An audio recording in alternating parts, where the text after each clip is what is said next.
छत्तीसगढ़ के धमतरी जिला के अंतर्गत आने वाले कुरुद तहसील के अंतर्गत में एक दिव्य दरबार लगता है। और दिव्य दरबार ऐसी दरबार है जहां लोगों की हुजूम देखने को मिलती है। और हुजूम आपको सामने दिखाएंगे। पहले जिस तरीके से लोगों की जो भीड़ है वो कहीं ना कहीं अपनी जो समस्याएं हैं उनकी समाधान करवाने के लिए जो प्रेम साई जी महाराज हैं उनके पास पहुंचते हैं और निश्चित तौर पे उनकी जो समस्याएं हैं वो लगातार समाधान होती है।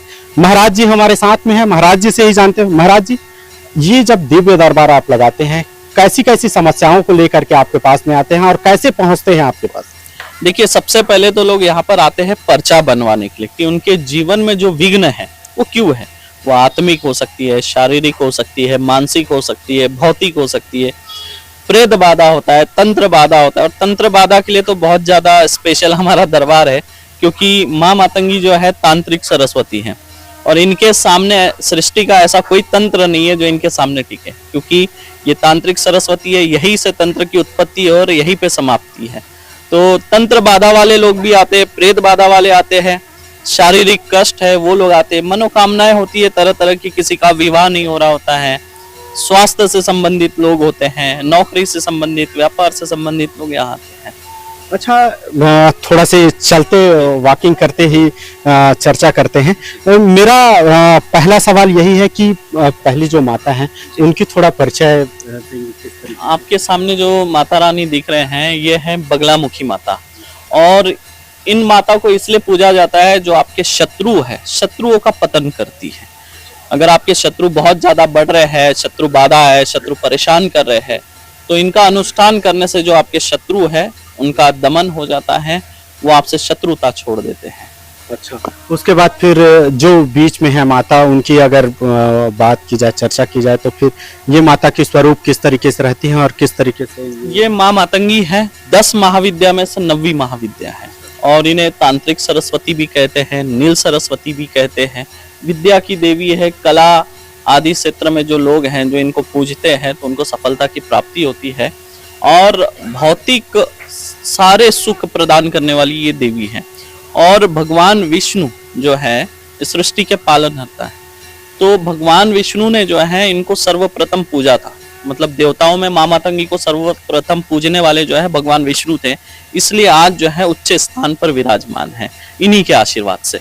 और ये माँ मातंगी ऐसी है, इनसे जो है साक्षात शिव जी ने मतंग महादेव का रूप धारण करके गुरु दीक्षा प्राप्त की थी। और माँ मातंगी एक ऐसी देवी है, इनको उच्चिष्ट चांडालिनी का भी इनका एक रूप है जिसमें पूजा जाता है। तो उच्चिष्ट चांडालिनी के रूप में अगर आप इन्हें पूछते हैं तो झूठन का भोग चढ़ाया जाता है, क्योंकि मान्यता ऐसा है कि कई चांडाल स्त्रियां थी, उनकी इच्छाओं को पूर्ण करने के लिए उनके भाव को जो है माता रानी ने समझा और उनके लिए उच्चिष्ट चांडालिनी का रूप धारण करके उनका झूठा भोग ग्रहण किया था, इसलिए उच्चिष्ट चांडालिनी भी इनका एक रूप है। अच्छा, अगर तीसरी माता की अगर बात करते हैं, चर्चा करते हैं, तो ये किस तरीके से लोगों की और किस तरीके से सिद्धि प्राप्त करती माता है? देखिए, आपके सामने जो माता रानी दिख रही है ये है माँ छिन्नमस्ता और इनके साथ जो है जया विजया है। इनको जब भूख लगी थी तो माता रानी ने अपना गला काट के इनकी जो है भूख मिटाई थी अपने रक्त से। और ये जो माता रानी है ये शत्रुओं का नाश करती है, जीवन में आने वाले हर बाधाओं का नाश करती है, तांत्रिक विद्याओं का नाश करती है। लेकिन ये देवी उग्र भी है, तो अगर इनका कोई साधक है, अगर वो कुछ गलती करेगा तो वो उन्हें दंड भी देती है। यानी जैसे माता पिता अपने बच्चों को डांट फटकार कर 1-2 थप्पड़ लगा के सुधारते, वैसे माता रानी जो है इनका परम साधक भी अगर होगा, अगर गलती कर रहा है तो दंड देंगी और सुधारेगी। ऐसा है, माफी नहीं है यहाँ। अच्छा, दूसरा मेरा सवाल ये है कि ये जो हरे भरे दिख रहे हैं, ये किस तरीके से, किसके पत्ते हैं और इनकी उपयोगिता किस तरीके से है और इसकी जो चढ़ाया गया है इसकी मान्यता किस तरीके से? देखिए, यहाँ पर जो है माँ मातंगी विराजमान है। माँ मातंगी को प्रकृति के साथ जोड़ा जाता है। पूरी सृष्टि मतलब माँ मातंगी, पूरी सृष्टि माँ मातंगी में समाहित है। तो इसलिए जो है पूरा हरा भरा जो है रोज माला इधर चढ़ाया जाता है, अलग अलग पत्तों का, अलग अलग दिन। अच्छा, एक बात मन में और सवाल है, छत्तीसगढ़ के लोग बहुत कम दिख रहे हैं, छत्तीसगढ़िया लोगों को जोड़ने के लिए किस तरीके से विधा अपनाएंगे? नहीं, देखिए, छत्तीसगढ़ के बहुत लोग हैं, बहुत है। अब हाथ दिखाइए, छत्तीसगढ़ के कितने लोग हैं? वो देखिए बहुत से लोग हैं। हालांकि इसका प्रचार जो है यूट्यूब के माध्यम से और इंस्टाग्राम के माध्यम से होता है। पूरे दूर दूर से लोग हैं, महाराष्ट्र से है, साउथ से लोग हैं, यूपी से है, राजस्थान से है, सब तरफ से, यहाँ तक कि नेपाल से भी लोग हैं।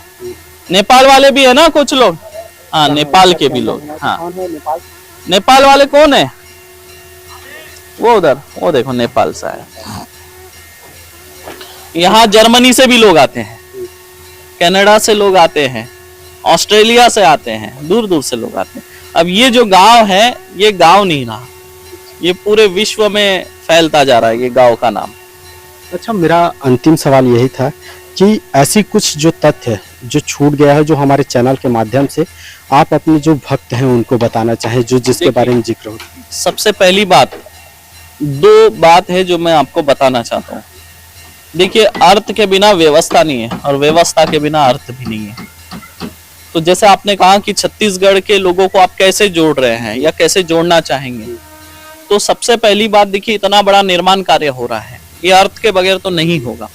तो हमारे यहाँ पे जो है निशुल्क दरबार भी लगता है और पेड दरबार भी लगता है। जो पेड दरबार में आने की क्षमता रखता है या जो जल्दी अपना कार्य कराना चाहते हैं, वो पेड दरबार में आते हैं और उसी निधि से इसका निर्माण कार्य हो रहा है। और जो निशुल्क दरबार है उसका पूरा लाभ छत्तीसगढ़ के लोग ले रहे हैं। यहाँ पूजा में लगने वाली सामग्री, हवन में लगने वाली सामग्री, सारी चीज निशुल्क दी जाती है।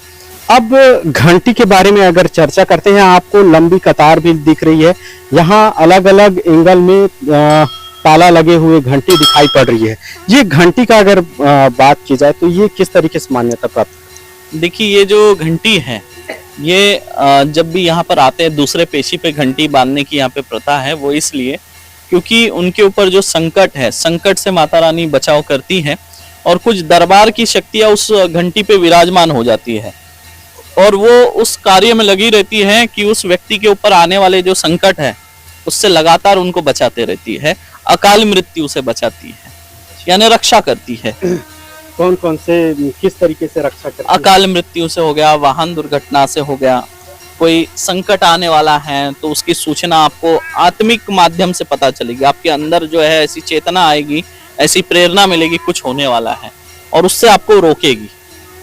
तो ये उसके लिए, ये सुरक्षा के लिए है। अच्छा, ये जो मैं जमीन को भी देख रहा हूँ, बकायदा गोबर से लिपा हुआ है, तो गौ पालन भी होता है क्या?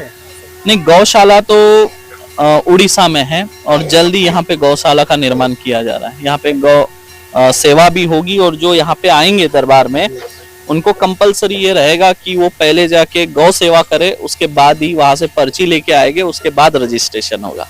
उसके गौ सेवा के बगैर रजिस्ट्रेशन भी नहीं होगा, क्योंकि हर एक मंदिर में आजकल टाइल्स, मार्बल ये देखने को मिल रहे हैं। सबसे यूनिक बात यह है कि यहाँ बाकायदा गोबर से पुताई हुई है और ये सकारात्मक ऊर्जा बढ़ती है, नकारात्मक ऊर्जा इससे दूर होती है। अभी आप इसके ऊपर चल रहे होगे तो एक आपको अलग अनुभूति महसूस हो रही होगी, तो इसकी एक अलग ऊर्जा होती है। लंबी बहुत सारे जो नारियल बंधे हुए हैं, इनकी किस तरीके से मान्यताएं हैं और किस तरीके से इसको लोग बांधते नजर?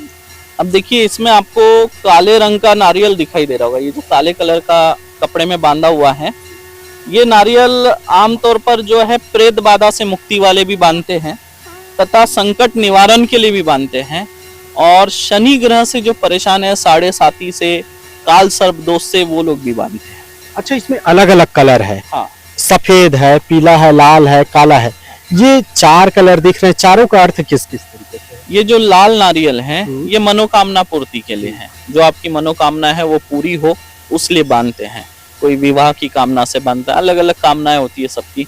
और ये जो पीला नारियल है, ये लोग आकर यहाँ पर बांधते हैं और अगली बार जब आते कोई भी एक नारियल खोल के ले जाते हैं। तो इसमें जो है ऐसी मान्यता है कि माता रानी की ऊर्जा इसमें विराजमान होती है और वो ऊर्जा उनके घर जाती है, तो माता रानी की ऊर्जा जो है उनके घर में प्रवेश करती है इससे। अच्छा, और ये सफेद वाली? सफेद वाली पितृ दोष के मुक्ति के लिए। जो पितृ दोष लगा हुआ है, पितृ प्रेत योनि में है या पितृ बाधा है, तो उसके मुक्ति के लिए। और ये काले कलर की अगर बात, वो प्रेत बाधा होगा या संकट निवारण या फिर शनि की साढ़े साती चल रही हो, काल सर्प दोष हो, उसके लिए बांधा जाता है।